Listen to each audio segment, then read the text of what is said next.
All right, come with me to get a gap fitting for my wedges at Golf Exchange in Austin Landings.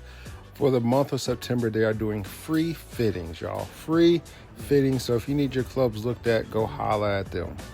So we went through and we just started hitting my clubs the way they are and got some baseline numbers. So I typically play 58 degree, a 52 degree, then my pitching wedge, which is a 47 degree.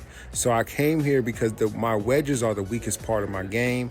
And a lot of times I feel like I'm just guessing when I'm up there because I have such big gaps in between each club. That's a lot of yardages that in between. So I got to play more field shots, and I'm just not certain over the ball with my wedges. So that's why I came to get the fitting. All right, I know the screen is hard to see, so here's the breakdown of my yardages. Pitching wedge is at 47 degrees, and that carries 148.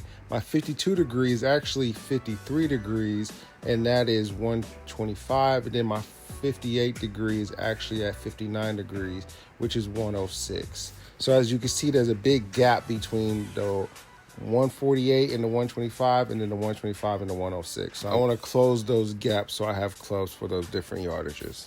So then he went back and bent them so that way I could get closer to the yardages, and we added another wedge in there. And this is just us talking about the different nuances of the golf swing, the golf ball, the lofts and lies. I'm kind of a golf nerd, so I love all this stuff, so I'm not going to bore you with it.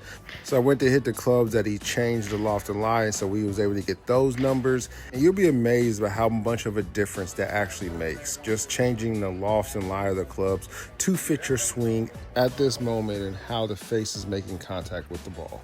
We go through the whole fitting. It took about an hour and a half. And these are my numbers. Kept the pitching wedge the same because I like that number, 148 carry. We had the 52 and I bent it to a 51 and it gets 137 out of it. Then my 58, I bent it to a 56 and that gets 114. And then I added a 60 and it plays 61 and that's 107. So I still have a little gap between 134, 137 and 114, but I didn't want to buy a new club. So this is the cheapest way for me to fix the gaps in my swing without buying all new wedges. So as you can see, the added wedge just really helps my gapping. On the right is the old gapping in yardages, and then on the left is the new ones. Once again, Golf Exchange is doing free fittings for the rest of September. Y'all go get your bag looked at and just get your numbers, and you won't regret it.